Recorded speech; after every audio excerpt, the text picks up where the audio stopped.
ఈ వీడియోలో మనం 'ద లిటిల్ హవర్స్' అనే మూవీని ఎక్స్‌ప్లెయిన్ చేసుకోబోతున్నాము. ఈ మూవీలోని ఒక ముగ్గురు నన్స్ ఉంటారు. ఈ ముగ్గురు నన్స్ అబ్బాయిల మీద కామంతో ఉంటారు. వీళ్ళు సాటిస్ఫై అవ్వటానికి వీళ్ళు ఏం చేశారా అన్నదే ఈ మూవీ స్టోరీ. మూవీ చాలా బాగుంటుంది. ఎక్కడ స్కిప్ చేయకుండా ఎండింగ్ వరకు చూడండి. ఇక మనకి మూవీ స్టార్టింగ్ సీన్ లోని సిస్టర్ ఫర్నాండాని చూపిస్తారు. ఈమె అడవిలోకి వెళ్ళిపోయిన గాడిదని పట్టుకుని తిరిగి ఆమె ప్లేస్ కి వస్తూ ఉంటుంది. అక్కడ ఈమె ఇంకో సిస్టర్ అయిన జినిబెరాని కలుస్తుంది. జినెబెరా అడుగుతుంది, నిన్న నైట్ నువ్వు ఎక్కడికి వెళ్ళావు అని. అప్పుడు ఫర్నాండా చెప్తుంది, ఈ గాడిద అడవిలోకి పాడిపోయింది. ఈ గాడిదని పట్టుకుంటాకే నేను అడవిలోకి వెళ్ళాను అంటేని. అప్పుడు జినెబెరా అంటుంది, ఏంటి ఈ గాడిద ప్రతిరోజు నైట్ మాత్రమే అడవిలోకి వెళ్ళిపోతుంది, నువ్వు కూడా మిస్ అయిపోతున్నావు అని. వీళ్ళిద్దరూ మాట్లాడుకుంటూ ఉన్నప్పుడు ఆ ప్లేస్ కి ఆ సెర్చ్ లో పనిచేసే ఒక వ్యక్తి వచ్చి వీళ్ళిద్దరికి గుడ్ మార్నింగ్ చెప్తాడు. అప్పుడు ఈ ఇద్దరు సిస్టర్స్ ఆ వ్యక్తిని పచ్చి బూతులు తిడతారు. తర్వాత ఇదే సెర్చ్ లో ఉంటున్న అలసాండ్రాని కూడా మనకి చూపిస్తారు. ఈమెకైతే అసలు ఈ సెర్చ్ లోని ఉండాలని అనిపించదు. ఈమె ఎప్పుడు బయటికి వెళ్లి తన జీవితాన్ని హ్యాపీగా గడపాలి అని అనుకుంటూ ఉంటుంది. తర్వాత అలెగ్జాండ్రాని కలవడానికి తన ఫాదర్ వస్తాడు. తన ఫాదర్ అలెగ్జాండ్రాతో అంటాడు, అమ్మా నీ గురించి నేను చాలా సంబంధాలు చూస్తున్నాను, కానీ వాళ్ళందరూ నిన్ను పెళ్లి చేసుకుంటాకి ఎక్కువగా కట్నం అడుగుతున్నారు అని అంటేని అలెగ్జాండ్రా అంటుంది, మరి నువ్వు కూడా నువ్వు సంపాదించే డబ్బులన్నీ సెర్చ్ కి డొనేషన్ ఇవ్వకుండా నా గురించి కొద్దిగా పక్కకు తీస్తేని నా పెళ్లి అవుతుంది కదా అని ఈమె అంటుంది. కానీ ఈమె ఫాదర్ మాత్రం సెర్చ్ కి డొనేషన్లు ఇస్తాం మాత్రం అసలు మానడు. నెక్స్ట్ సీన్ లోని ఈ ముగ్గురు సిస్టర్స్ ని బట్టలు పట్టుకుని అటువైపుగా నడుచుకుంటూ వెళ్తూ ఉంటేని ఆ సెర్చ్ లో పనిచేసే అతను వీళ్ళ ముగ్గురిని చూసి అదో రకంగాని స్మైల్ ఇస్తూ ఉంటాడు. అప్పుడు వీళ్ళ ముగ్గురుని ఆ సెర్చ్ లో పనిచేసే అతన్ని తుక్కు తుక్కు కింద తిట్టి అతని మీద పడి అతన్ని గట్టిగా కొట్టేస్తారు కూడా. నెక్స్ట్ సీన్ లో మనకి ఫాదర్ థామస్ ని చూపిస్తాడు. ఇతను ఆ సెర్చ్ లో ఉన్న బట్టలన్నిటిని వేరే దుక్కుకి తీసుకువెళ్తూ ఉంటాడు. అప్పుడు దారిలోని ఆ సెర్చ్ లో పనిచేసే అతను థామస్ దగ్గరికి వచ్చి, నేను ఈ సెర్చ్ లో పని చేయలేకపోతున్నాను, ఆ నన్స్ అందరూ నన్ను చాలా గట్టిగా కొడుతున్నారు అని అంటాడు. అయితే థామస్ ఇదంతా విని, వాళ్ళు చేసిన దానికి నేను క్షమాపణలు తెలుపుతున్నాను, నువ్వు ఏమీ అనుకోకు అని చెప్తూ ఉంటాడు. కానీ ఆ పనిచేసే అతను మాత్రం ఆ నన్సు కొట్టిన దెబ్బల్ని, ఆ నన్సు తిట్టిన తిట్టుల్ని భరించలేక అక్కడి నుంచి వెళ్ళిపోతాడు.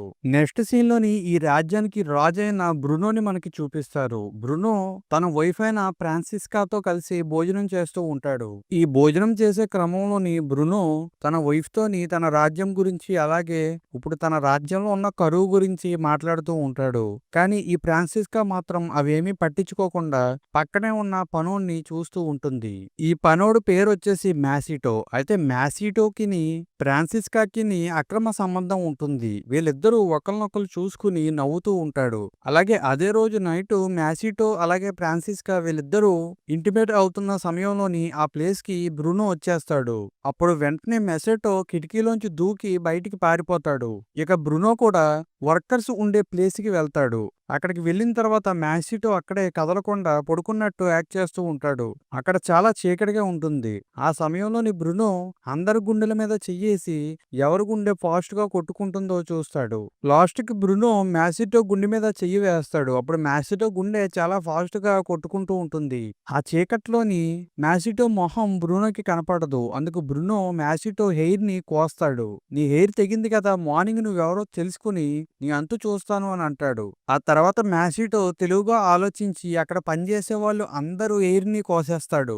మార్నింగ్ అయ్యేటప్పటికి బ్రునో అందరినీ పిలిపిస్తాడు.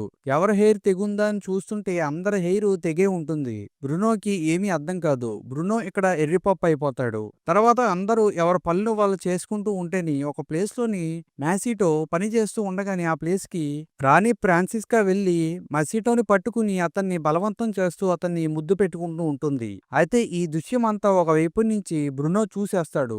బ్రునో మ్యాసిటోని పట్టుకోండి అని అంటాడు. ఇంకా మ్యాసిటో కూడా అక్కడి నుంచి బయటికి పారిపోతాడు. మ్యాసిటో అలాగే అడవిలోంచి పారిపోతూ ఉండగానే ఒక ప్లేస్ లోని మసిటోకి ఫాదర్ థామస్ కనపడతాడు. ఫాదర్ థామస్ ఫుల్ గా తాగేసి ఉంటాడు. తన బట్టలన్నీ నదిలో కొట్టుకుపోతూ ఉంటాయి. మసిటో ఫాదర్ థామస్ దగ్గరికి వెళ్లి నన్ను కాపాడండి అని తిరగబడిన అతని బండిని సరిచేసి ఆ బట్టలన్నీ అతని బండి మీద వేస్తాడు. ఇక ఫాదర్ థామస్ కూడా సరే నేను పని పనిచేసే చర్చి దగ్గరికి నేను తీసుకువెళ్తాను. కానీ అక్కడ నువ్వు మూగవాళ్ళలాగా, చెవిటివాళ్ళలాగా నటించాలి. ఎందుకంటే అక్కడున్న నన్స్ అంత మంచివాళ్ళు కాదు. వాళ్ళందరిని ఏడిపిస్తూ ఉంటారు అని అంటాడు. ఇక మసీటో కూడా దానికి ఒప్పుకుంటాడు. తర్వాత ఫాదర్ థామస్ మసీటోని మరియా అనే నన్‌కి పరిచయం చేపిస్తాడు. మరియా ఆ చర్చిలోని టాప్ నన్ అన్నమాట. ఫాదర్ మరియాతో అంటూ ఉంటాడు, ఇతని పేరు మసీటో. ఇతను ఈ చర్చిలోని పనిచేస్తాడు. ఇతను మూగవాడు, చెవిటివాడు అని చెప్తేని స్టార్టింగ్‌లో మరియా మాత్రం వద్దు, ఎవరు వద్దు చర్చిలో పని చేయటానికి అని అంటుంది. కానీ ఫాదర్ థామస్ చెప్పినందుకు చివరికి మరియా ఓకే అని అంటుంది. ఇక తర్వాత రోజు మార్నింగ్ మసీటో తన పనిని చేస్తూ ఉన్నప్పుడు అక్కడికి సిస్టర్ ఫర్నాండా వచ్చేసి చాలా ఫాస్ట్ గా పరిగెట్టుకుంటూ మసీటో దగ్గరికి వెళ్లి అతని మెడపైన గొడ్డల్ని పెడుతుంది. నువ్వు ఎవరు, ఎక్కడి నుంచి వచ్చావు అని అడుగుతుంది. అప్పుడు వెంటనే ఆ ప్లేస్ కి మరియా వచ్చి అతన్ని నువ్వేమీ చేయకు, అతని పేరొచ్చేసి మసీటో, అతనికి చెవులు వినపడవు, అలాగే మాటలు కూడా రావు. ఈ చర్చిలో అతను పని చేయటానికి వచ్చాడు, నువ్వు అతనితో ఇలా బిహేవ్ చేయకూడదు అని మరియా ఫర్నాండాని తిడుతుంది. సీన్ కట్ చేస్తే ఆ రోజు నైట్ అయిపోతుంది. నైట్ అయిన తర్వాత ఫర్నాండా ఫ్రెండ్ ఫర్నాండాని కలవడానికి వస్తుంది. తర్వాత వీళ్ళిద్దరూ కలిసి డ్రింక్ చేస్తూ ఉంటారు. అదే ప్లేస్ కి జినివ్రా కూడా వస్తుంది. వీళ్ళందరూ ఒక ప్లేస్ లో కూర్చుని డ్రింక్ చేస్తూ చెత్తగా మాట్లాడుకుంటూ ఉంటారు. లాస్ట్ లోని జినీవా ఫర్నాండ్రా కిస్ చేసుకుంటారు. ఇక తర్వాత రోజు మార్నింగ్ మసీటో పని చేసుకుంటూ ఉన్నప్పుడు ఆ ప్లేస్ కి సిస్టర్ అలెసాండ్రా వెళ్తుంది. అక్కడికి వెళ్ళిన సిస్టర్ అలెసాండ్రా కుదురుండకుండా మసీటోని రెచ్చగొడుతూ ఈమె చాలా హాట్ గా బిహేవ్ చేస్తూ ఉంటుంది. ఆ ప్లేస్ లోని వీళ్ళిద్దరూ దగ్గర అవుతున్న సమయంలోని చర్చ్ బెల్ కొడతారు. ఇంకా అలెసాండ్రా అక్కడి నుంచి వెళ్ళిపోతుంది. నెక్స్ట్ అలెగ్జాండ్రా ఫర్నాండా జినిబో దగ్గరికి వెళ్తుంది. అక్కడ వీళ్ళిద్దరూ బట్టల్ని ఉతుకుతూ ఉంటారు. ఇక్కడ ఫర్నాండా అలెగ్జాండ్రాతోని ఏంటి నీ బట్టలు మురికిగా ఉన్నాయని అడుగుతేని అలెగ్జాండ్రా నేను మసీటోకి హెల్ప్ చేశాను, అందుకే నా బట్టలు మురికాయినాయి అని అంటుంది. నెక్స్ట్ సీన్ లోని జినీవ్రా ఒక దృశ్యాన్ని చూస్తుంది. అక్కడ ఫర్నాండా ఫ్రెండ్ అడవిలోకి వెళ్తూ ఉంటారు. జినీబ్రా కూడా వీళ్ళిద్దరిని ఫాలో అవుతూ అడవిలోకి వెళ్తుంది. అక్కడ ఫర్నాండా వాళ్ళ ఫ్రెండ్ మగవాళ్ళని వశపరుచుకుండే ఒక లిక్విడ్ ని తయారు చేస్తూ ఉంటారు. ఆ లిక్విడ్ ని తయారు చేసుకుని ఫర్నాండా కంట్లోని ఆ లిక్విడ్ ని వేస్తుంది. తర్వాత ఫర్నాండా వాళ్ళ ఫ్రెండ్ ఫర్నాండా చేతికి గాయాన్ని చేసి ఆమె రక్తాన్ని తాగుతుంది. ఇదంతా ఒక వైపు నుంచి జినిబ్రా చూస్తూనే ఉంటుంది. దీని తర్వాత ఫర్నాండా వాళ్ళ ఫ్రెండ్ మసీటో ఉన్న రూమ్ దగ్గరికి వెళ్తారు. మసీటో తన రూమ్ లోని ఏదో పని చేసుకుంటూ ఉంటేని వీళ్ళిద్దరూ మసీటోకి కత్తి చూపించి అతనితో ఫుల్ గా ఎంజాయ్ చేస్తారు. ఇక నెక్స్ట్ డే మార్నింగ్ చర్చిని సర్వే చేయటానికి పెద్ద ఫాస్టర్ అయిన బుషప్ వస్తాడు. బుషప్ కి చర్చిని చూపించడానికి థామస్ అండ్ మరియా వెళ్తారు. ఇదే కరెక్ట్ సమయం అన్నట్టు ఒకవైపు అలెగ్జాండ్రా డైరెక్ట్ గాని మసీటో ఉన్న ప్లేస్ కి వెళ్ళిపోతుంది. అక్కడ వీళ్ళిద్దరూ ఇంటిమేట్ అవటానికి రెడీ అయిపోతారు. కరెక్ట్గా ఆ సమయంలోని ఆ రూమ్ కి ఒక ముసలి నన్ను వస్తుంది. ఆ నన్నుని మసీటో చూసి ఓ షేట్ అని అంటాడు. అలెగ్జాండర్ అది చూసి షాక్ అయిపోతుంది. వెంటనే తన డ్రెస్ ని సెట్ చేసుకుని ఆ ఓల్డ్ నన్నుకి సహాయం చేస్తూ ఉంటుంది. మసీటో కూడా మంచం కిందకు దూరి దాక్కుంటాడు. ఒకవైపు ఆ ఓల్డ్ నన్ను కూడా మసీటోని చూడదు. ఇంకా మసీటో కిటికీలోంచి దూకి బయటికి పారిపోదాం అనుకునే సమయంలోని ఆ ప్లేస్ కి బుషప్ అండ్ మరియా వస్తారు. ఇక వీళ్ళందరూ వెళ్ళిపోయిన తర్వాత మసీటో అక్కడి నుంచి జాగ్రత్తగా బయటికి పారిపోతాడు.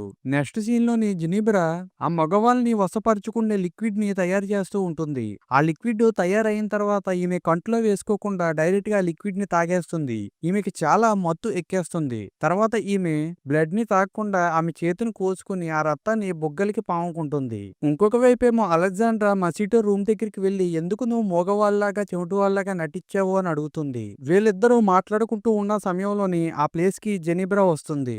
ఇక అలెగ్జాండ్రా వెంటనే ఆ పక్కనున్న గడ్డిలోకి వెళ్ళిపోయి దాక్కుంటుంది. ఒకవైపు జినిబ్రా కూడాని ఆ మత్తులోని మసీటో పైన పడి అతన్ని కిస్ చేస్తూ ఉండగాని ఆ ప్లేస్ కి ఫర్నాండా వస్తున్నట్టు జినిబ్రా కనిపెట్టి జినిబ్రా కూడా అలెగ్జాండర్ ఉన్న ప్లేస్ కి వెళ్ళిపోయి దాక్కుంటుంది. అక్కడ వీళ్ళిద్దరూ ఒకరినొకరిని చూసుకుని షాక్ అయిపోతారు. నెక్స్ట్ ఆ ప్లేస్ కి వచ్చిన ఫర్నాండా మసీటోని కట్టేసి అతని కిడ్నాప్ చేసి ఫారెస్ట్ లోకి తీసుకువెళ్ళిపోతుంది. ఒకవైపు వీళ్ళిద్దరూ కూడా ఫర్నాండాని ఫాలో చేస్తూ వెళ్తూ ఉంటారు. వీళ్ళిద్దరూ అలా కొద్ది దూరం ఫర్నాండాని ఫాలో చేస్తూ వెళ్ళిన తర్వాత వీళ్ళిద్దరూని ఫర్నాండా చేస్తున్న పనిని చూసి షాక్ అయిపోతారు. ఆ ప్లేస్ లోని ఫర్నాండా వాళ్ళ ఫ్రెండ్ని మసీటోని బలి ఇవ్వడానికి చూస్తారు. ఆ ప్లేస్ లోని ఇంకా చాలా మంది అమ్మాయిలు నగ్నంగా డాన్స్ వేస్తూ ఉంటారు. ఇదంతా ఒక వైపు నుంచి వీళ్ళిద్దరూ చూసి ఎలాగైనా మసీటోని కాపాడాలి అని వాళ్ళ మీదకి అటాక్‌కి దిగి వాళ్ళిద్దరిని కొట్టి అక్కడున్న మస్కిటోని కాపాడతారు. అయితే మస్కిటో ఈ సిట్యుయేషన్‌లోని తన గురించంతా వీళ్ళిద్దరికీ చెప్పేస్తారు.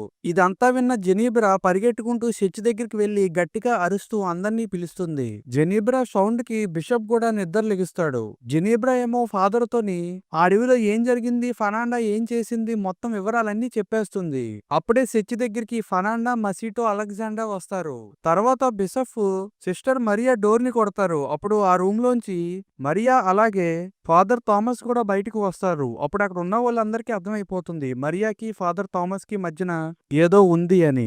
ఇక నెక్స్ట్ డే మార్నింగ్ బిషప్ అందరికీ పనిష్మెంట్‌ని ఇస్తాడు. ఇతను థామస్‌ని వేరే చర్చ్‌కి ట్రాన్స్‌ఫర్ చేస్తాడు. అలాగే మస్కిటోని తిరిగి రాజుకి అప్పగిచ్చేస్తాడు. ఇక రాజు కూడా మస్కిటోని జైల్లో వేసేస్తాడు.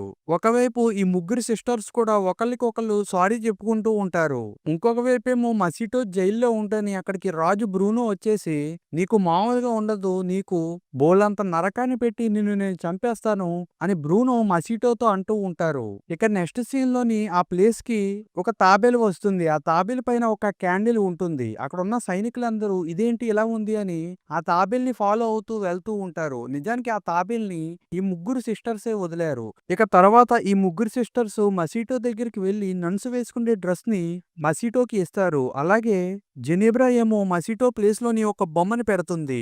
సైనికులందరూ ఆ బొమ్మను చూసి మస్కిటో అని మోసపోతారు అని. తర్వాత వీళ్ళ నలుగురు అక్కడి నుంచి సక్సెస్ఫుల్ గా బయటికి పారిపోతారు. ఇంకొక వైపేమో మరియాకి ఆ ఫారెస్ట్ లోని థామస్ కలుస్తాడు. ఇక మరియా కూడా థామస్ తోని బయటికి వెళ్ళిపోతుంది. ఇంకా వీళ్ళందరూ అక్కడి నుంచి పారిపోవడంతోనే ఈ మూవీ ఎండ్ అయిపోతుంది. ఫ్రెండ్స్, ఇక్కడ వరకు ఈ వీడియో చూసిన వాళ్ళు నా ఎక్స్‌ప్లనేషన్ కనుక మీకు నచ్చినట్లయితే ఈ వీడియోకి ఒక లైక్ చేసి మన ఛానల్‌ని సబ్స్క్రైబ్ చేసుకోండి. అలాగే ఈ మూవీ పైన మీ ఒపీనియన్ ఏంటో కూడా ఖచ్చితంగా కామెంట్ సెక్షన్‌లో చెప్పండి. ఇంకొక మంచి వీడియోతో నేను త్వరగా మీ ముందుకొస్తాను.